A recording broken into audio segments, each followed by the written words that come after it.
शासन श्री मुनि श्री हर्षलाल जी स्वामी, मुनि श्री पारस कुमार जी स्वामी, मुनि श्री यशवंत कुमार जी स्वामी के चरणों में सहभक्ति वंदना। आज की इस कार्यशाला में मुख्य अतिथि श्रीमान कैलाश जी सोमानी व इस कार्यशाला में पधारे हुए सभी भाई बहनों को मेरा सादर जय जिनेंद्र। आज तेरापंथ महिला मंडल द्वारा आयोजित स्वस्थ परिवार व स्वस्थ समाज परियोजना के अंतर्गत स्वस्थ जीवन शैली कार्यशाला का आयोजन किया गया है। आज के इस प्रोग्राम के मुख्य अतिथि श्रीमान कैलाश जी सोमानी, जो आप आरोग्य भारती के चित्तौड़ प्रांत सचिव के रूप में विगत हैं। आप बीकॉम हैं, टिम्बर व्यवसायी हैं, विगत 14 वर्षों से आरोग्य भारती चित्तौड़ प्रांत के सचिव का दायित्व संभाल रखा है।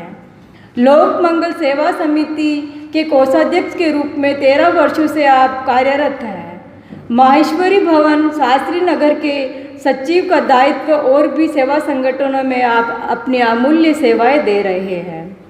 महिला स्वास्थ्य प्रबोधन करीब 185, विद्यालय स्वास्थ्य प्रबोधन करीब 205, शारीरिक शिक्षक प्रबोधन 23, नर्सिंग छात्रों में प्रबोधन, सभी प्रबोधन स्वास्थ्य जीवन शैली, हमारी रसोई, हमारा औषधालय, हमारी संस्कृति, हमारा स्वास्थ्य व अन्य समसामयिक विषयों पर आप सतत प्रयत्नशील हैं। कोरोना काल में आपने प्रतिरक्षण चूर्ण के 23,000 पाउच, प्राकृतिक इनहेलर के 8,000 शीशी और 5,000 काढ़ा के पाउच, जिसके साथ में महालक्ष्मी विलास रस की 1 लाख गोलियां व इतनी ही गिलोय घनवटी की गोलियों का आपने वितरण किया है। 15 के करीब शिक्षक गोष्ठियों में संबोधन, इतना कार्य आपने सन 2021 में किया है। कर्तव्य निष्ठा और सृजनात्मकता की मूर्त आप, कर्तव्य निष्ठा और सृजनात्मकता की मूर्त आप, राष्ट्रभक्ति नस नस में भरी, राष्ट्रभक्ति नस नस में भरी, देश से सच्चा जिनको लगाव है। तो मेरा निवेदन है प्रशिक्षक श्रीमान कैलाश जी सोमानी, आप पधारें और सभी को इस कार्यशाला के बारे में लाभान्वित करें। ओम मरम।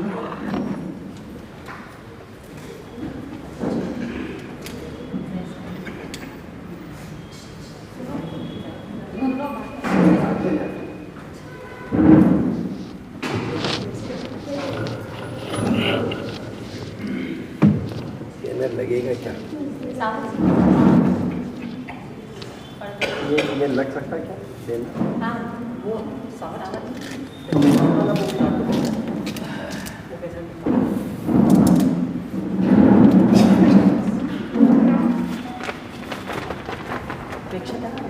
हाँ वो तो ये टेप चाहिए तो ये उसी पे लगा देगी, बैठ जाएगी वापस तुरंत ही।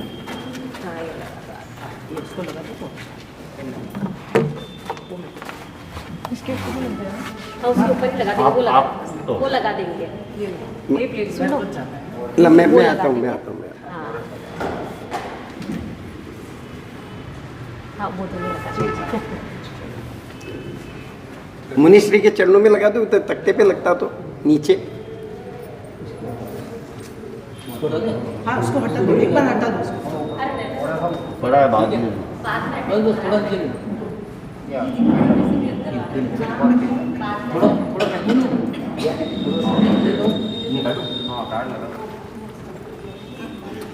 ये मैं दे देता हूँ पहले तो, वो 2-3 बोलो, दूसरी पुस्तक 3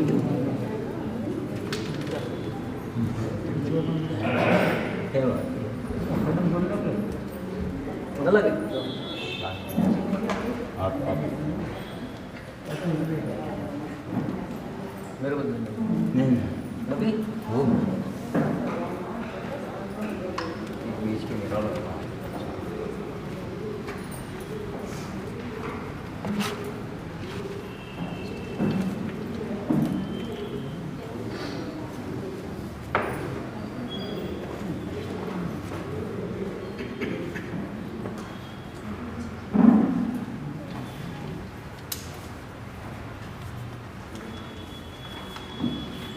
प्रकाशन निकलता है।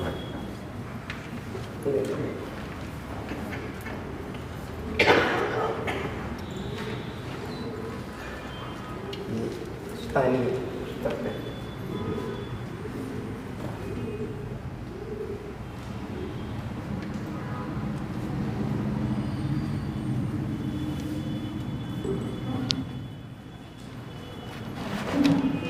आरोग्य भारती के बारे में कुछ बताऊं, उससे पहले आप सब लोगों से एक निवेदन कि कमर सीधी करें, ध्यान की मुद्रा में 3 बार हम ब्रह्मनाद करेंगे।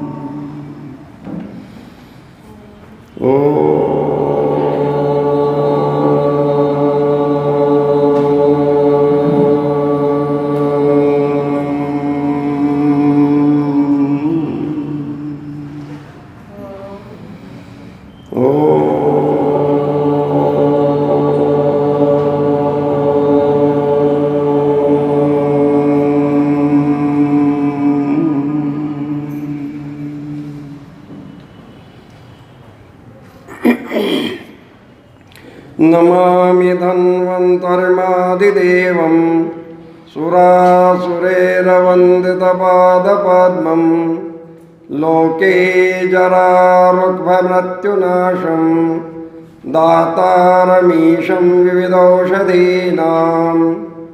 न त्वहं कामये राज्यं न स्वर्गं न पुनर्भवं, कामये दुःखतप्तानां प्राणिनामार्तनाशनम्।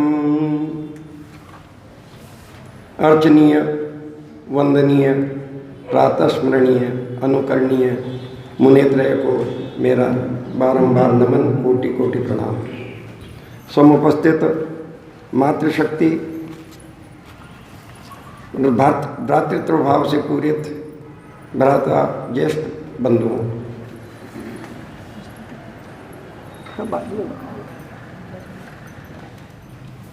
ठीक है। आरोग्य भारती एक संगठन है जो जागरण श्रेणी में काम करता है। इसमें न कोई याचक है न कोई दाता है। ये काम स्वयं का स्वयं को करना पड़ता है। इसके लिए केवल जागरण करने का काम आरोग्य भारती करती है कि भारतवर्ष में वर्तमान में कोई एक व्यक्ति ऐसा नहीं जो कह सके कि मैं बीमार नहीं हूँ या मेरे कोई पीड़ा नहीं है। लेकिन हमारे यहाँ की जो चिकित्सा व्यवस्थाएं हैं वो पर्याप्त नहीं है। उन सब विषयों को लेकर के 2002 में आरोग्य भारती के विषय में चिंतन हुआ और 2002 में धन्वंतरि त्रयोदशी के दिन इसके संगठन की रचना प्रारंभ हुई। 2004 में ये संगठन कार्य करने लगा और आज की स्थिति में, जबकि 16-17 वर्ष का ये संगठन है, इस स्थिति में आकर के पूरे भारतवर्ष में जो 870 जिले हैं उन सब जिलों में ये संगठन काम कर रहा है। इस संगठन का मूल उद्देश्य है स्वस्थ स्वास्थ्य रक्षणम आतुरस्य विकार प्रश्नम च। पहले स्वस्थ व्यक्तियों के स्वास्थ्य की रक्षा की जाए, बीमार हो तो चिकित्सा की जाए। अब आप प्रश्न आता कि स्वस्थ कौन है। मोटा विषय ये होता है कि हम स्वस्थ कैसे किसको माने। तो स्वस्थ की जो परिभाषा दी है, शम दोष शम अग्निश्च शम धातु मल क्रिया प्रसन्न आत्मनि इंद्रिया नाम स्वस्थ इति भी धीयते। स्वस्थ व्यक्ति वह है जिसके समदोष हो, शरीर में वात पित्त और कफ ये समान मात्रा में हो। समाग्नि, हमारे शरीर में 13 प्रकार की अग्नियाँ हैं, जठराग्नि उसमें सबसे महत्वपूर्ण है। 5 धातु, 5 जो हमारे महाभूत हैं उनकी 5 अग्नियाँ हैं और सप्त धातु की 7 अग्नियाँ हैं। ऐसी जो 13 अग्नियाँ मिलकर के हमारे शरीर को स्वस्थ रखती है, उन अग्नियों में यदि कोई विभेद आता है तो हम बीमार हो जाते हैं। ऐसे ही सब धातु है, रस, रक्त, मांस, मज्जा, अस्थि, मेद और शुक्र। इन धातुओं में भी इम्बैलेंसिंग आती है, ये भी अस्वस्थ होते हैं तो हम बीमार हो जाते हैं। तो इस प्रकार से शम धातु मल क्रिया, मल मूत्र का विसर्जन भी यदि हमारा सही तरीके से नहीं हो रहा है तो भी हम बीमार की श्रेणी में ही आते हैं। मल के बारे में कहा गया कि हमारा जो मल विसर्जन के बाद जो मलद्वार है वो श्वान की भांति रहना चाहिए, वो कभी गंदा नहीं रहे तो माना जाएगा कि हमारा पेट ठीक है, नहीं तो पेट खराब है। यदि मल में को मार्ग को धोने के लिए पानी की इसकी आवश्यकता पड़ती है, इसका मतलब हमारा पेट खराब है। तो जो पेट खराब है उस पेट को हम ठीक कैसे करें, इसके बारे में अपन बाद में चर्चा करते हैं। लेकिन हमारी और इंद्रियों की प्रसन्नता वर्तमान काल में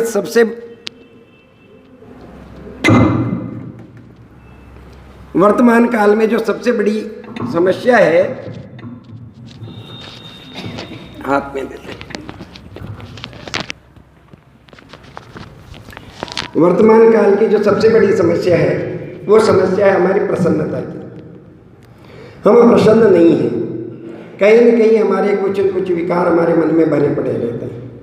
इस अप्रसन्नता का जो मूल कारण है वह हमारे रोग का कारण है।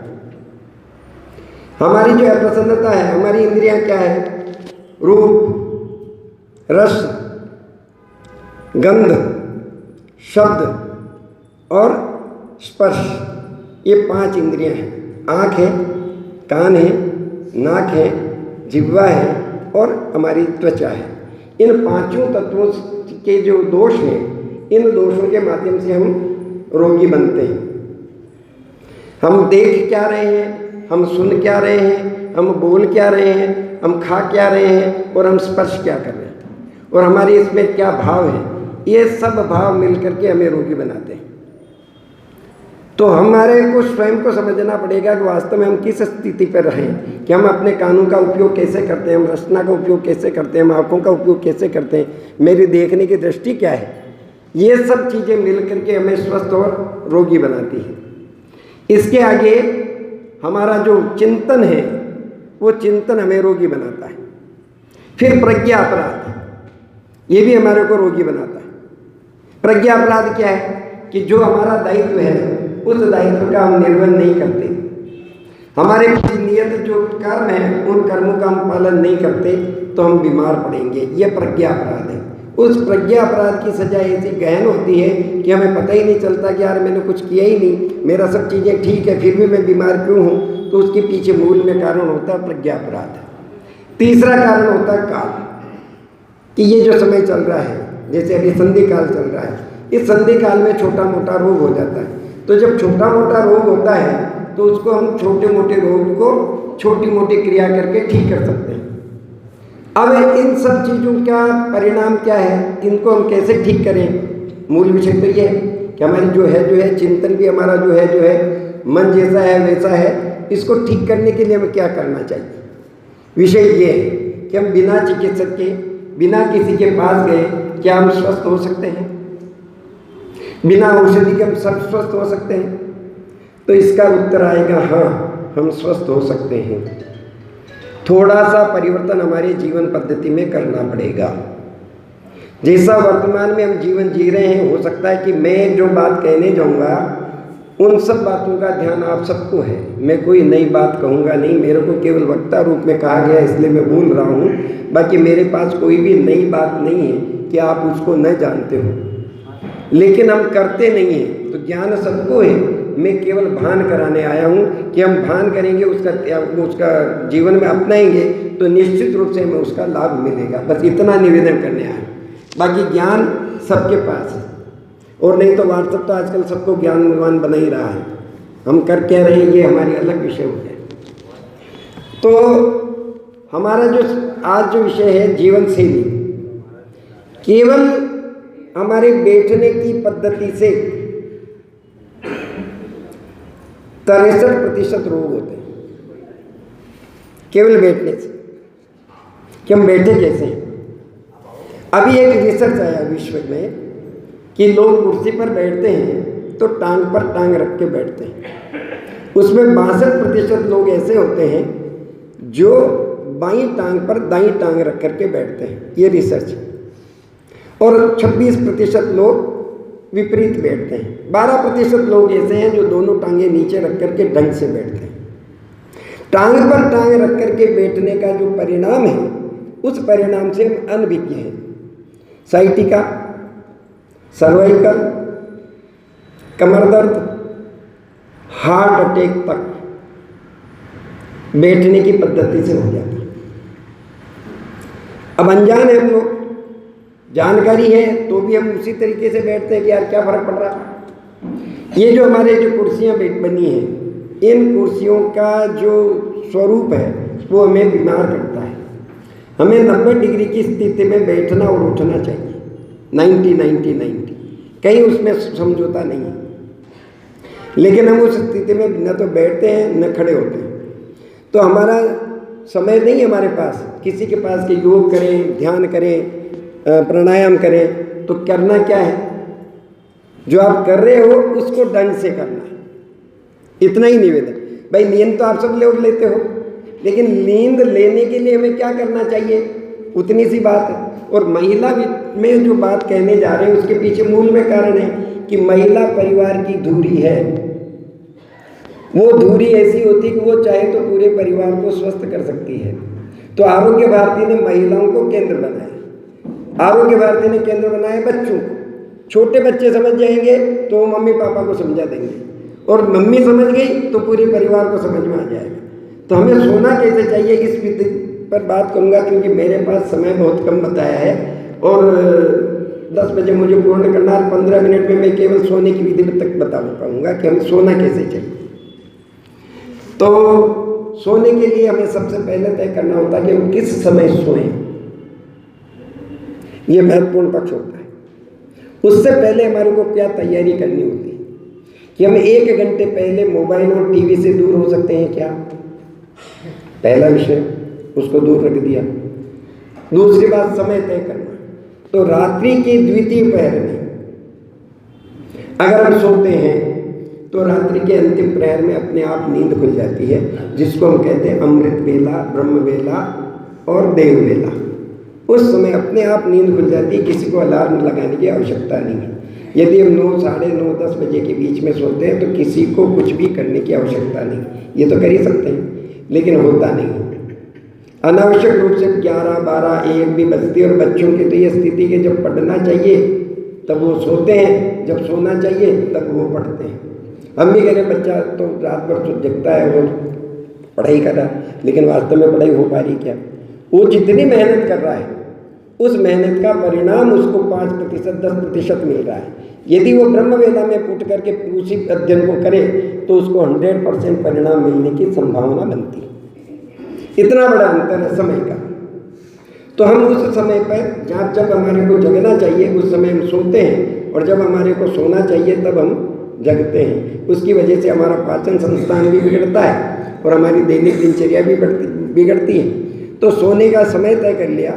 सोने के समय के बाद उसके लिए कुछ तैयारी कि हाथ पांव मुंह को धोना चाहिए। घुटनों तक पांव धोएं गुनगुने जल से, हाथ धोएं, ठंडे जल से अपनी आंखों को धोएं, और रात्रि में सोने से पहले निश्चित रूप से मंजन करें। मैं ब्रश की नहीं कह रहा हूँ, मंजन की कह रहा हूँ। और मंजन में भी 4 चीज़ें आपके घर में उपलब्ध है। हल्दी है, नमक है, फिटकरी है और सरसों का तेल है। 4 चीज़ें आपके घर में।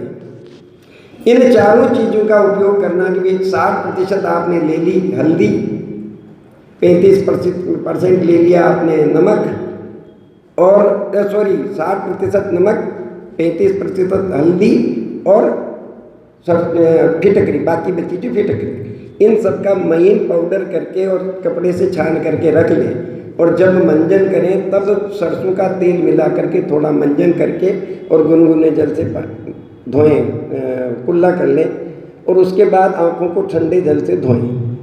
3 काम हो जाते हैं कि एक तो चिकित्सक के पास जाना नहीं पड़ेगा, जो ये मंजन करेंगे उसको कभी भी दंत चिकित्सक के पास जाना नहीं पड़ेगा जीवन में, और जो जा रहे हैं वो बंद हो जाएंगे। और सबसे बड़ी बात ये कि जिसके दंत क्षय हो गया है, दांत में रोग है, रात को नींद नहीं आ रही है, तो ये फिटकरी का पाउडर और सरसों का तेल मल करके सो जाए, पेन किलर का काम करता है। अगर फिटकरी घर में उपलब्ध नहीं है तो कुछ गेहूं के दाने या अन्न का कोई दाना वो गाल और जबड़े के बीच में रख लिए। जिस दांत में दर्द है उस दांत की जड़ में 10 मिनट बाद दर्द बंद हो जाएगा। रात भर दांतों को पड़े रखे, फिर नाली में बहा दें, दर्द नहीं होगा।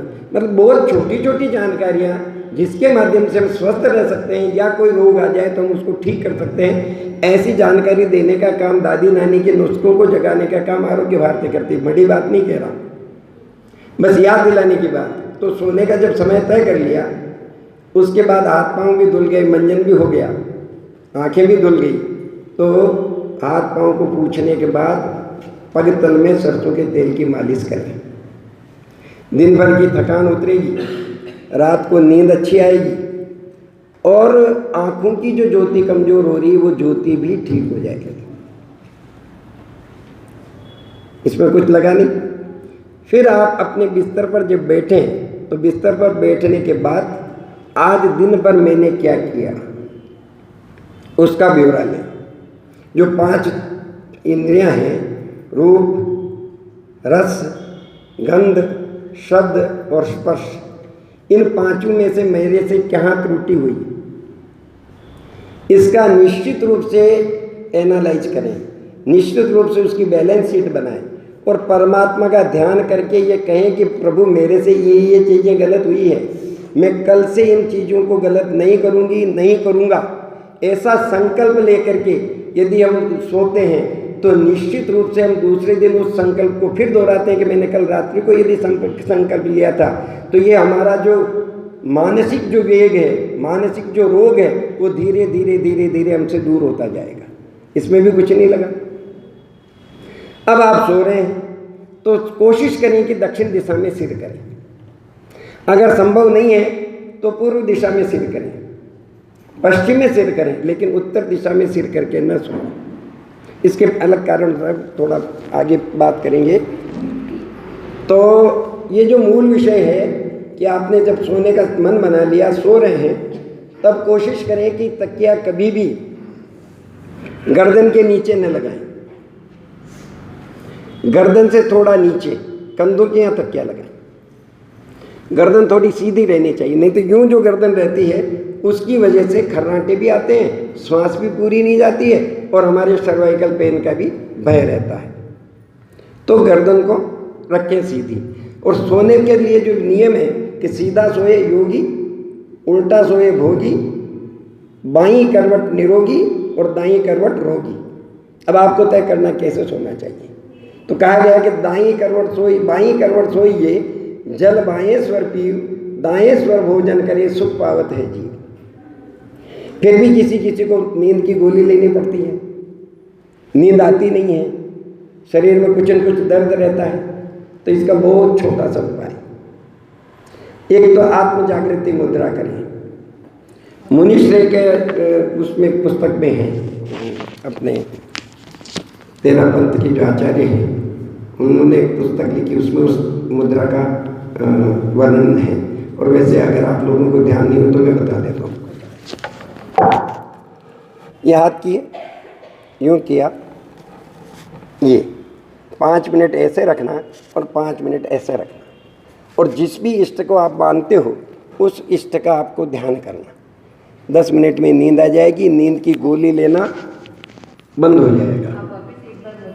मतलब हाथ ये कर लीजिए, फिर यूँ कर लीजिए, अब इस हाथ को मिला लीजिए और ये जोड़ लीजिए।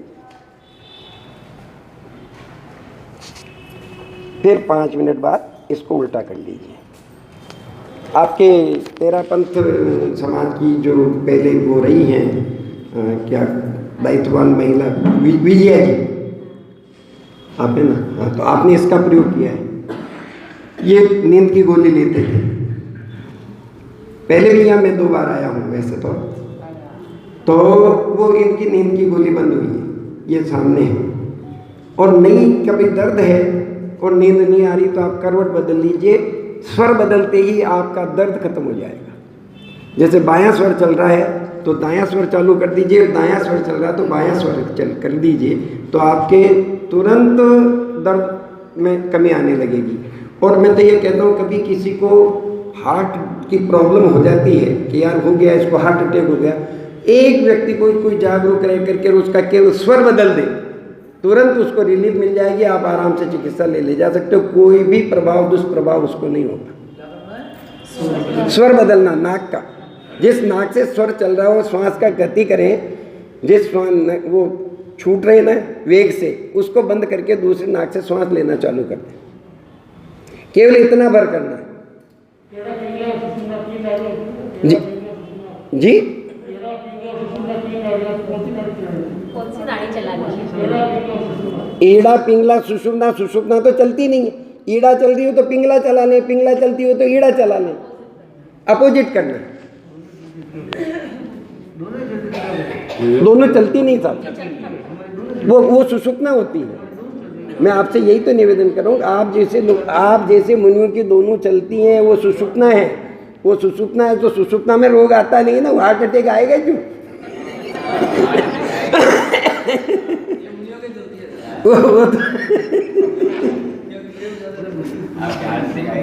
तो ये एक मुद्रा, इसके साथ एक मुद्रा और बता देता हूँ मैं।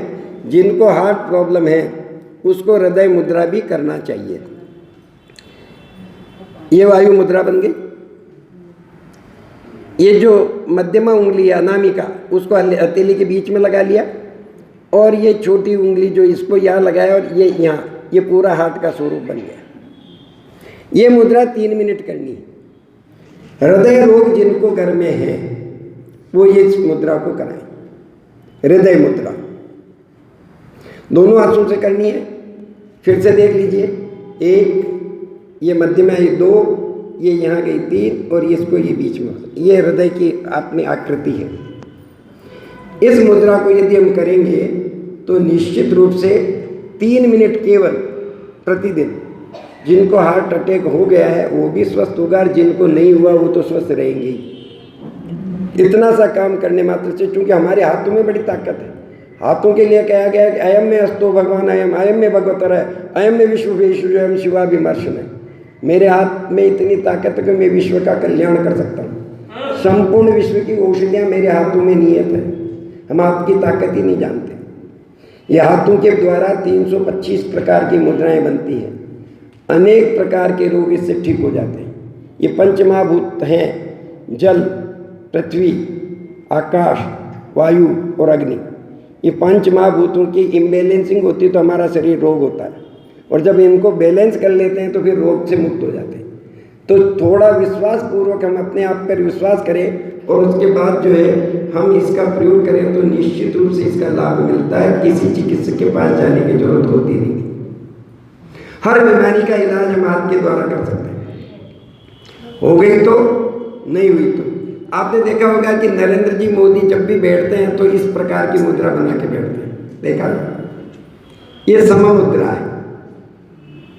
इससे स्मरण शक्ति तो बढ़ती है, मेमोरी बढ़ती है, लेकिन आप स्वस्थ भी रहते हैं। 5 तत्व आपके समान रहेंगे तो आपको किसी प्रकार का रोग होगा नहीं। और आइकॉन के रूप में यदि स्वस्थ व्यक्ति कौन है 140 करोड़ में, तो एक ही व्यक्ति है, वो नरेंद्र मोदी, जो 20 घंटे काम करते हैं और एक भी अवकाश नहीं किसी भी दिन का। जब से राजनीति में आए हैं तब से लेकर के, नहीं प्रचारक जीवन से वो इसी प्रकार से जी रहे हैं। तो अपने आप को कितना खपाया और तपाया होगा स्वस्थ रहने के लिए। उन्होंने अपने आप को कितनी लोग गाली देते हैं, कभी प्रतिक्रिया करते हैं क्या? वो मानसिक रूप से कितने स्वस्थ हैं। हम ऐसा बन सकते हैं क्या? हम किसी को आइकॉन बना सकते हैं क्या? ऐसा एक आइकॉन के या स्वस्थ व्यक्ति कौन सा होता है, ये होना चाहिए। कोई प्रतिक्रिया नहीं, कोई उसका प्रत्युत्तर नहीं। जब समय आएगा उत्तर मिल जाएगा। ऐसी स्थिति में हम रहे, और जब हमारी करवट बदली, स्वर बदला, हमारा शरीर में दर्द कम हुआ, हमारे को गहरी नींद आएगी। और जब गहरी नींद आएगी तो हम आराम से स्वप्न रहित निद्रा भी ले सकते हैं। ध्यान करेंगे परमात्मा को तो स्वप्न रहित निद्रा भी आती है। अब इसके बाद 5 मिनट और है भी मेरे पास। अच्छा, 13 मिनट है क्या?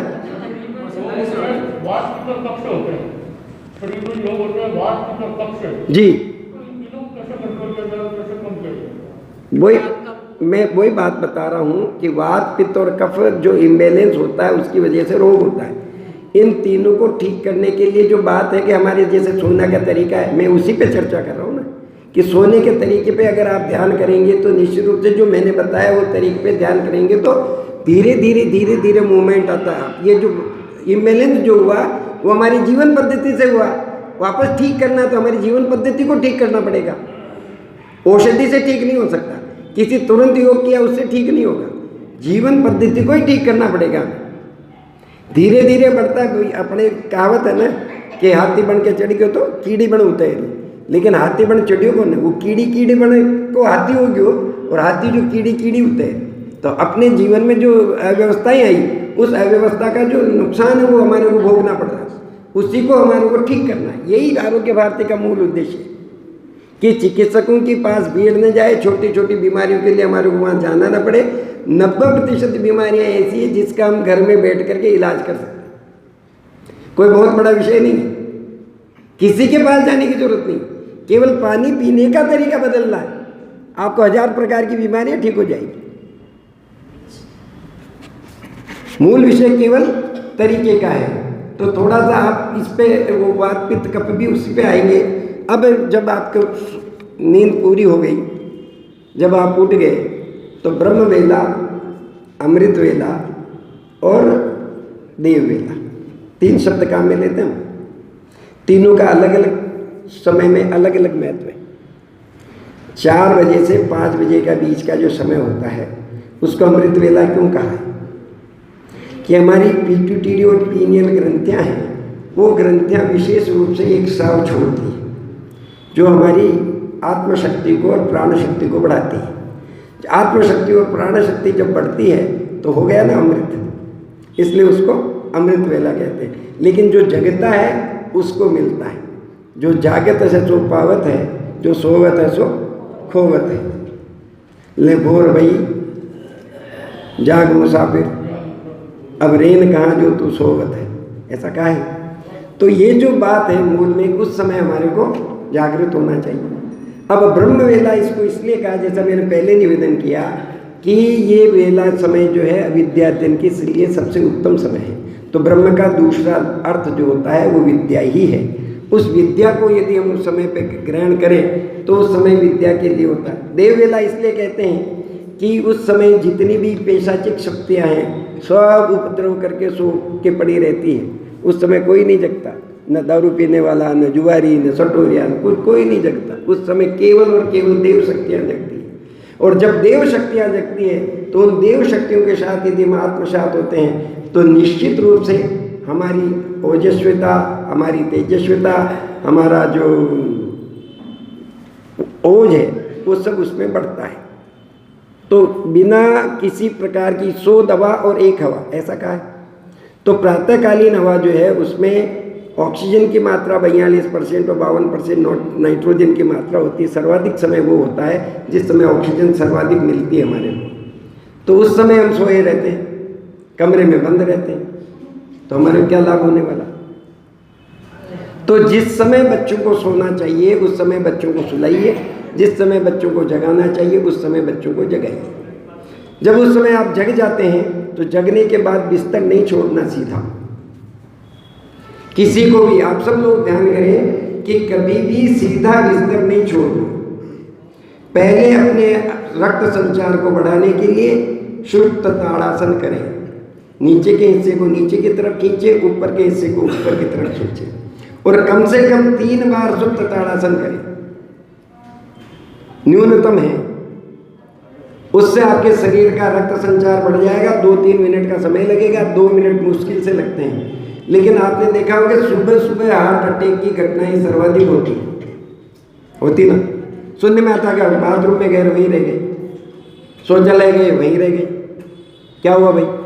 तो अनायास आप उठते हो तो बहुत बार आप लोगों को भी लगता होगा कि जब अनायास झटके से उठे तो या तो कमर में दर्द हो गया या तो फिर आपको चक्कर आ गया। ऐसा भी महसूस होता होगा किसी न किसी को, होता भी है। तो इन सबसे बचने के लिए क्या है कि अपने को शुद्ध ताड़ासन करना चाहिए। नीचे लेटे लेटे ताड़ासन करें। इसके बाद जब उठते हैं तो जो स्वर चल रहा है उस स्वर को की तरफ करवट लेकर के उठें। क्या मैं बताता हूँ 1 मिनट में वक्तव्य पूरा हो जाए फिर बता देता हूँ। शुद्ध ताड़ासन करेंगे हम तो उससे हमारे शरीर का रक्त संचार बढ़ जाएगा, और जब स्थूल शरीर का रक्त संचार बढ़ जाएगा तो हम काम करने की स्थिति में अच्छे तरीके से हो सकेंगे। ये सबसे बड़ा विषय है इसका।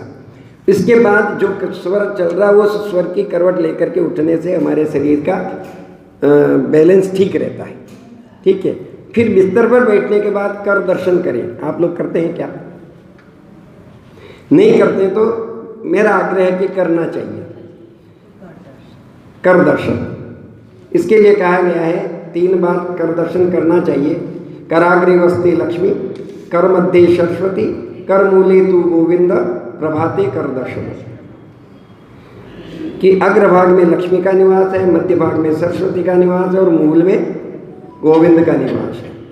भगवान के हजारों नाम हैं, लेकिन गोविंद नाम क्यों लिया? उसके पीछे मूल में कारण है। गो का अर्थ है पृथ्वी, गो का अर्थ है गाय और गो का अर्थ है हमारी इंद्रियां।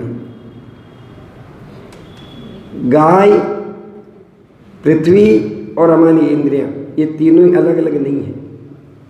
हम सबको भिन्न भिन्न करके देख रहे हैं और इनको जब नियंत्रण आता, जो मैंने पहले कहा, जो 5 जो हमारी जो ज्ञानेंद्रियां हैं, रूप, रस, गंध, शब्द और स्पर्श, इनको नियंत्रण करने के लिए गोविंद का नाम लिया गया है कि मैं नियंत्रित रहूं। आत्मनियंत्रण जिसका होता है वो सर्वाधिक सुरक्षित और संयमित रहता है। ये संयमित जीवन हमें प्राप्त हो, इसके लिए प्रातःकालीन सबसे पहली प्रार्थना। इसके बाद जब हम पृथ्वी पर पांव रखें, उससे पहले धरती माता को प्रणाम करें। धरती माता को प्रणाम करने से एक लाभ है कि आकस्मिक दुर्घटना से मृत्यु नहीं होती है, इस बात का प्रमाण है। समुद्र वसने देवी पर्वत स्थल मंडले विष्णु पत्नी नमस्तुभ्यम पाद स्पर्शकम।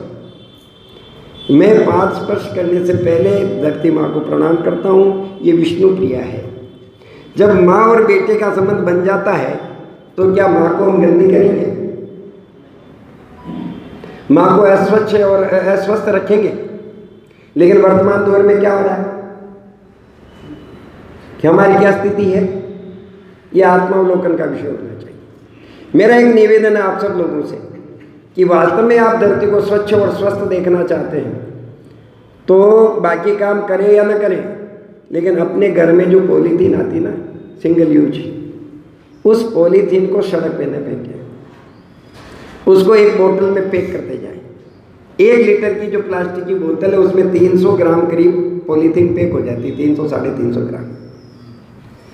वो पॉलीथीन भर करके आप किसी को भी दे दें, स्वीपर आरा दे दें, नहीं तो गमले हैं उनकी तरफ चारों तरफ जो जो बनती जाएगी, छोटी बोतल में भरोगे, पूरी पैक होने के बाद आप उसकी बाउंड्री बना सकते हैं। बड़ी बोतल में भरी है तो अपने लॉन की वो बना सकते हैं कैरी, वो कभी भी टूटेगी फूटेगी नहीं गलेगी नहीं। रोज़ आपको ईंट बदलने की जरूरत नहीं पड़ेगी, उसमें रंग बिरंगी प्लास्टिक की थैलियाँ रहेंगी तो वो आकर्षण का केंद्र भी हो जाएगी और धरती का प्रदूषण भी मिट जाएगा। कर सकते हैं क्या? इसमें तो कोई बड़ा विषय नहीं। फिर आप जब उठ गए, उठने के बाद धरती प्रणाम कर लिया और फिर उठ करके जाएंगे, चूँकि रात में आपने मंजन करके सोए थे, जिनकी आँखों की ज्योति कमज़ोर है, लार अपनी आँख में डालें और उसका मसाज कर लें। जिनके मोतियाबिंद की ऑपरेशन के लिए डॉक्टर ने राय दी है, वो मोतियाबिंद का ऑपरेशन कराने की भी आवश्यकता नहीं पड़ेगी, इतना दम है। और किसी शरीर पर कहीं चर्म रोग है, उस चर्म रोग को ठीक करना तो उस लार का उपयोग करें, उसका मसाज करें। उसके बाद गुनगुना जल करें और उसको बैठ करके पिए, उकड़ू बैठ करके ही पीना, खड़े खड़े जल नहीं पीना चाहिए। खड़े खड़े यदि आप जल पी रहे हैं तो आपका कमर का दर्द, घुटने का दर्द और सर्वाइकल साइटिका होने से कोई रोक नहीं सकता। ऊपर से गट गट पी करके पानी पी रहे हैं तो आपके उदर रोग को कोई ठीक नहीं कर सकता। आप कितनी औषधियाँ ले लीजिए, पानी पीने का तरीका भी आना चाहिए। इस पर भी 15-20 मिनट बोल सकता हूँ कि कैसे पानी पीना चाहिए। कितना पानी पीना चाहिए सुबह उठ के? जितना प्यास उससे थोड़ा सा अधिक, सुबह थोड़ा अधिक पानी पीना चाहिए। अगर कोई आधा 1 लीटर पीना चाहे तो पी सकते हैं? नहीं, अगर आपकी कैपेसिटी तो पी लीजिए, उसमें मना ही नहीं है, आपके शरीर की मान्यता चाहिए। बाकी आग्रह नहीं कि इतना पानी पीना चाहिए, क्योंकि पानी उतना ही, पानी भी अन्न है, अन्न समान ही हमारे शरीर की जितनी आवश्यकता उतना पानी पीना चाहिए। लेकिन जो कहते सुबह पानी पियो 1 से 1.25 लीटर पियो तो वो अपने भाई साहब वो अपने भारतीय पद्धति में, सुनिए मेरी बात, ये बहस इसलिए नहीं कर सकते कि भारतीय, एक मिनट मेरी बात तो सुनिए, हमारे आयुर्वेद के किसी भी ग्रंथ में इस बात का कोई उल्लेख नहीं कि इतना पानी पीना चाहिए। केवल यह कहा गया कि जितनी प्यास उतना पानी पीना चाहिए। अति सर्वत्र वर्जित भी कहा है। अन्न के लिए नियम दिया है हमारे को कि जितना भूख हो उसका आधा खाना चाहिए। मैं तो हम लोग पीते हैं, 1 गिलास पी लिया वो एक अलग बात है, लेकिन कहते सुबह के लिए अगर अपन ज़्यादा पी सकते, मैं आपसे यही निवेदन कर रहा हूँ कि थोड़ा ज़्यादा, जैसे 2 गिलास पी सकते हो तो 2.5 गिलास पी लीजिए, थोड़ा ज़्यादा पी सकते हो। इतना ही बात है कि जल का भी ये संयम चाहिए। लोग ये सोचते हैं कि ज़्यादा पानी पी लिया क्या बिगड़ेगा, आपकी किडनी पर कितना लोड पड़ेगा आपको पता है क्या? शरीर का अंग तो काम करेगा नहीं, किडनी कितना काम करेगी फिर? उस पानी को बाहर तो निकालना पड़ेगा ना उसको। करने की कितनी जरूरत पड़ती है पानी के अंदाज? 3 लीटर करीब, 3-3.5 लीटर पर्याप्त होता है। और जिनको रोग है उनको थोड़ा ज़्यादा पीना चाहिए। बाकी जिनको रोग हो गया, किसी भी बात का कोई, जैसे रक्त पतला रखना है और करना है तो उसको पानी, अब जैसे किडनी वाला कोई पेशेंट है तो उसको तो आधा लीटर ही नहीं पीना, तो अब वो थोड़ा विमर्श का बड़ा विषय हो जाता। कोई ये अलग अलग स्थिति में जाकर के हर व्यक्ति यत पिंडे तत्परमंडे, हर पिंड अपने आप में अलग अलग है। जिस पिंड की जो स्थिति है उस पिंड के अनुकूल हमें आचरण करना चाहिए। उषा दान करने के बाद फिर से आप शौचादि की निवृत्ति करें।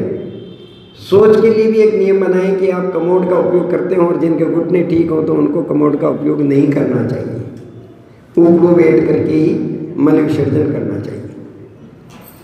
ये बहुत एक फैशन नहीं है, हमने अपने रोग खरीदे हैं। स्वस्थ रहना जितना आसान है, बीमार होना उतना मुश्किल है। बीमारी के लिए हम सब प्रयासरत हैं, स्वास्थ्य के लिए कुछ भी नहीं कर रहे। स्वास्थ्य के लिए कुछ करना ही नहीं। हमारे पूर्वजों ने जो नियम बना रखे उसके अनुसार पालन करो तो अपने को ये आवश्यकता ही नहीं किसी चीज़ की। एसी लगाया, पंखा लगाया, बल्लभ का गद्दा लाए और कुछ लाए थे, सब चीज़ें तो हमारे उसमें आ गई। तो किसी भी चीज़ की आवश्यकता नहीं। और महिला चाहे तो पूरे परिवार को नहीं, पूरे राष्ट्र को नहीं, विश्व को स्वस्थ कर सकती है। ये ताकत आप में है। और घर में स्वस्थ रहने के लिए महत्वपूर्ण विषय ये भी है कि हमारा यहाँ आने वाला पैसा वो कैसा है, वो जो धन है वो स्वस्थ है कि नहीं है। जब तक अस्वस्थ धन हमारे घर में प्रवेश करेगा, हम स्वस्थ की कामना करेंगे, ये हमारे लिए कभी भी संभव नहीं है। तो धन का स्वस्थ होना भी आवश्यक है। और स्वस्थ धन के लिए केवल आप महालक्ष्मी स्वरूप बन करके, लक्ष्मी स्वरूपा नहीं कह रहा हूँ, महालक्ष्मी स्वरूपा कह रहा हूँ, महालक्ष्मी शुद्धता की जांच करें और शुद्ध धन का ही हमारे घर में उपयोग करें। अशुद्ध धन हमारे घर में ना आए तो देश से भ्रष्टाचार समाप्त होगा कि नहीं होगा? दुराचार और कदाचार समाप्त होगा कि नहीं होगा? इन सब चीज़ों का हमें संयम करना पड़ेगा। तो आर्थिक संयम भी हमारा बहुत आवश्यक संयम है। मेरा समय पूरा हुआ और इससे पहले एक बात जरूर निवेदन करूँगा कि आप जब अपने ज्येष्ठों को प्रणाम करें तो प्रणाम का तरीका बच्चों को बताएं कि दाएं हाथ से दाएं पांव का अंगूठा और बाएं हाथ से बाएं पांव का अंगूठा निश्चित रूप से स्पर्श करें। और आप अपने माथे पर, उसके माथे पर आप हाथ रखेंगे तो आपकी जो सकारात्मक ऊर्जा है, आपका जो सकारात्मक चिंतन है, वो उस बच्चे के अनायास ही प्रवेश हो जाता है। इसलिए हमारे यहाँ कहा गया है कि अभिवादनशीलस्य नित्यम वृद्धोपसेविनः चत्वारि तस्य वर्धन्ते आयुर्प्रज्ञायुषम्। आयु बढ़ती है, यश बढ़ता है, बल बढ़ता है, बुद्धि बढ़ती है, सहज रूप से हमें प्राप्त होता है। जो हमारे ज्येष्ठ हैं, हमसे श्रेष्ठ हैं, उनका प्रणाम निवेदन करना चाहिए। लेकिन प्रणाम निवेदन का ये तरीका दाएं हाथ से दाएं पांव का अंगूठा, बाएं हाथ से बाएं पांव का अंगूठा क्रॉस करके निश्चित रूप से करें। ये आज मेरे को इस मंच पर बोलने का और सूर्य के सामने दीपक दिखाने का मुझे वो जो मिला अवसर, उसके लिए मैं तेरा महिला मंडल का बहुत बहुत आभार व्यक्त करता हूँ। सब बंधुओं का आभार व्यक्त करता हूँ। विशेष रूप से मनुष्य के चरणों में फिर प्रणाम निवेदन करता हूँ कि आपके सामने मुझे बोलने का अवसर प्राप्त हुआ। मैं अपने आप को गौरवशाली मानता मानता हूँ, ऐसे तपस्वी संतों के सामने मुझे अपनी बात कहने का अवसर प्राप्त हुआ। आरोग्य भारती की तरफ से मैं आप सब लोगों का शत शत वंदन और अभिनंदन करता हूँ। बहुत बहुत धन्यवाद। उससे पहले मेरे वक्तव्य पूर्ण हो, एक शांति पाठ और करूँगा, मैं ही बोलूँगा, बस 2 मिनट का समय, 1 मिनट भी नहीं लगेगा। सर्वे भवन्तु सुखिनः, सर्वे सन्तु निरामयाः, सर्वे भद्राणि पश्यन्तु, मा कश्चित् दुःखभाग् भवेत्। ॐ द्यौः शान्ति, अन्तरिक्षं शान्तिः, पृथिवी शान्तिरापः शान्तिरोषधयः, शान्तिः वनस्पतयः, शान्तिर्विश्वे देवाः, शान्तिर्ब्रह्म शान्तिः, सर्वगुण शान्तिः, शान्तिरेव शान्तिः, क्षमा शान्तिरेधि। ॐ शान्तिः शान्तिः शान्तिः, सर्वरिष्टसु शान्तिर्भवतु।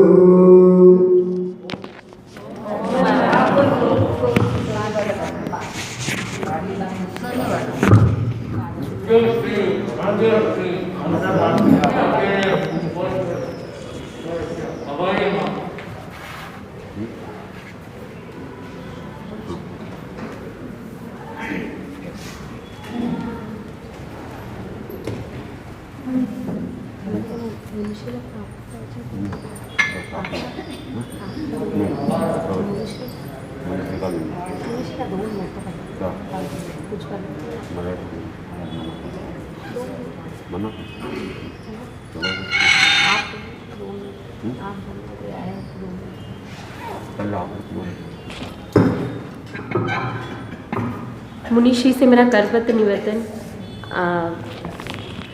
इस विषय पे अपने भी विचार उद्बोधन के लिए।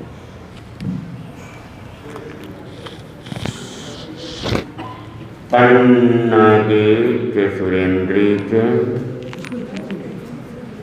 कौशिके पाद संस्पृशि निर्विशेष मनस्काय श्री वीरस्वामिने नमः। वीतराग पुरुष भगवान महावीर को सभक्ति वंदनम। वीतरागता के महान साधक महातपस्वी युग प्रधान आचार्य श्री महाश्रमण जी को सभक्ति वंदना। श्रद्धेय शासन श्री मुनिश्री हर्षलाल जी स्वामी, मुनिश्री पारस कुमार स्वामी को सभक्ति वंदना। आज के कार्यक्रम के मुख्य वक्ता कैलाश जी सोमानी, उपस्थित श्रावक श्राविका समाज, आप लोगों ने कैलाश जी सोमानी से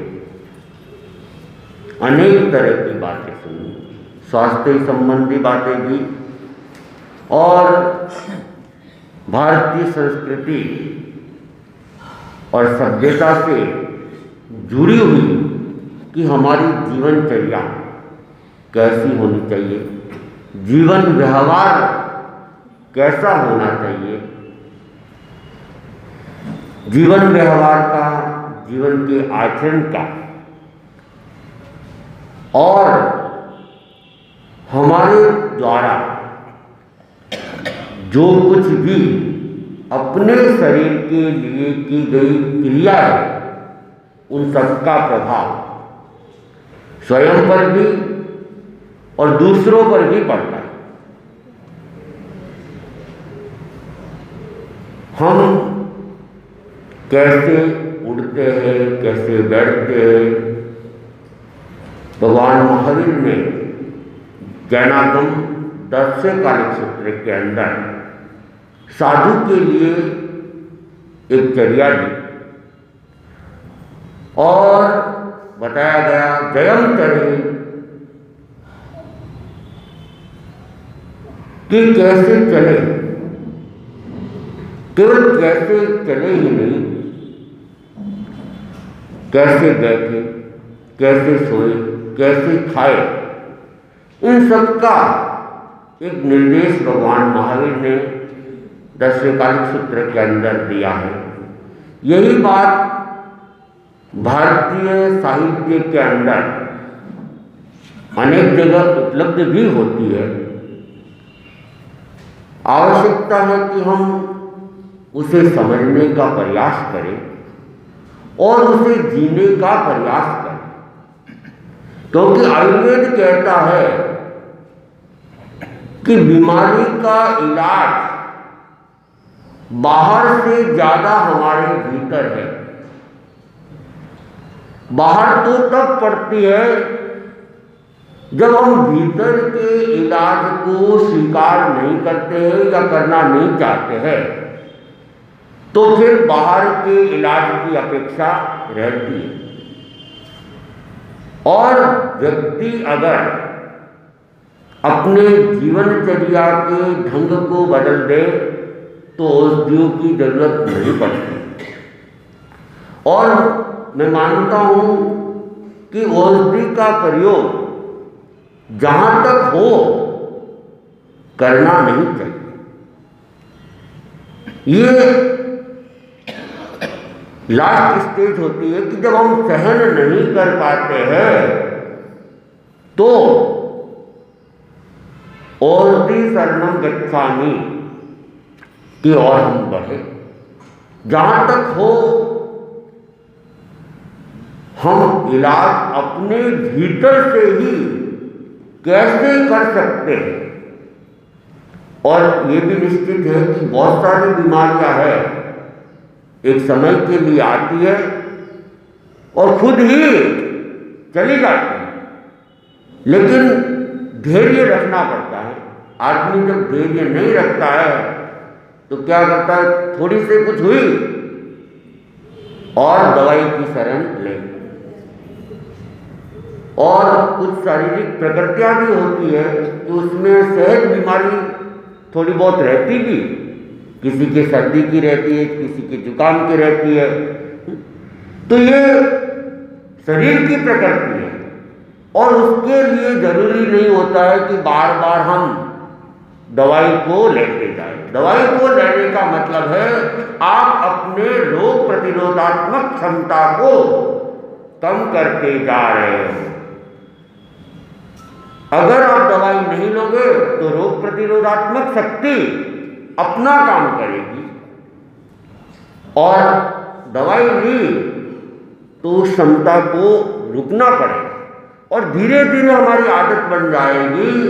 हम दवाई लेते जाएंगे तो जो रोग प्रतिरोधात्मक क्षमता है वो अपने आप धीरे धीरे घट जाए, बढ़ेगी नहीं। दवाई नहीं लेंगे तो धीरे धीरे वो क्षमता बढ़ती जाएगी। ऐसे भी अनेक उदाहरण हमने सुने हैं। 80 साल की उम्र हो गई लेकिन कभी कोई टैबलेट नहीं है। और मुझे आप अचानक याद आ रहा है, 2004 के अंदर छापर के अंदर चाकरी कर रहे थे, वृद्ध संत वहां रहते हैं और वृद्ध संत होते हैं तो प्राय दवाई चलती ही है। लेकिन एक संतों को हमने ऐसा देखा कि पूरी चाकरी लगभग पूरी होने वाली, लेकिन पूरी चाकरी के दौरान एक भी टैबलेट उन्होंने स्वयं लेना पसंद नहीं किया। एक बार जरूर एक टैबलेट शायद मैंने या हम संतों ने दबाव देके, और वो भी सामान्य टैबलेट थी, शायद मेरे ख्याल से पुदीनहरा की टैबलेट ही होगी, आयुर्वेदिक टैबलेट थी, लेकिन उनकी इच्छा वो लेने की भी नहीं हो रही थी और वे प्राय जीवन में उन्होंने दवाइयाँ ली नहीं।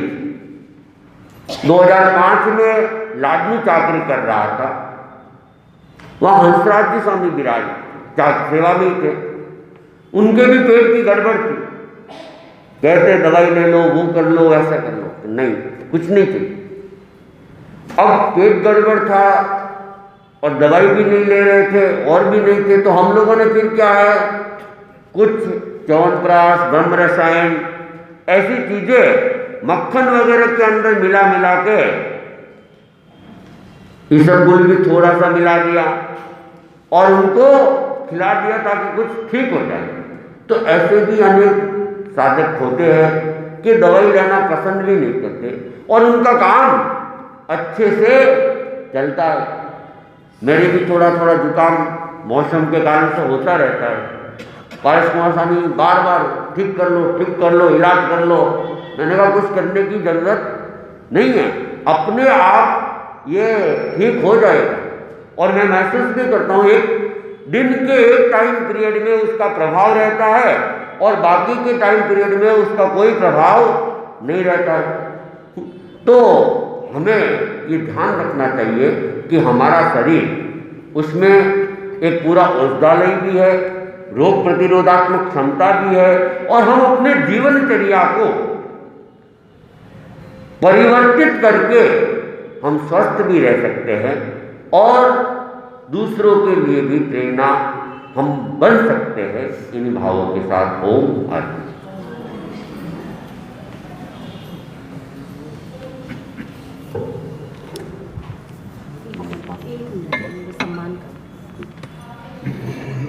अतिथि देवो भव। तो श्रीमान कैलाश सोमाड़ी से मेरा निवेदन वे आगे बताएं और महिला मंडल की ओर से सम्मान करें।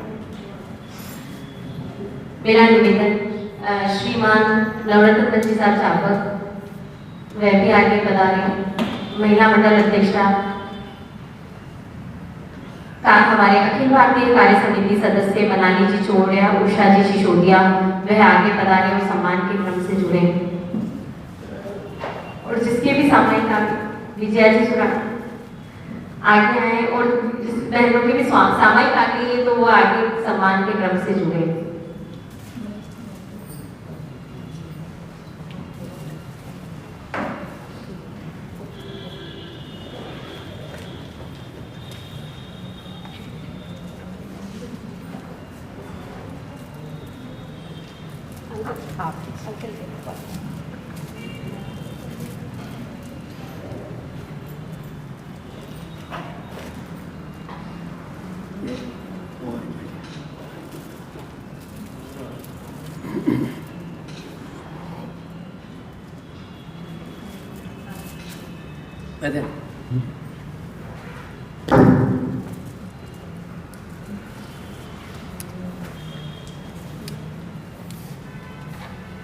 महिला मंडल की समस्त महिला मंडल की ओर से मैं आपका हार्दिक आभार करती हूँ कि आप आए और अमूल्य समय निकाल के हमें इस पूरी जानकारी से लाभान्वित किया। अनंत अनंत कृतज्ञता मुनि श्री के प्रति जिन्होंने हमें इतना लंबा सानिध्य प्रदान किया। आपके प्रति तीनों मुनि प्रवर के प्रति अनंत अनंत कृतज्ञता। आज के कोई उपवास पे चकने वाले हो तो उपवास वाले है कोई?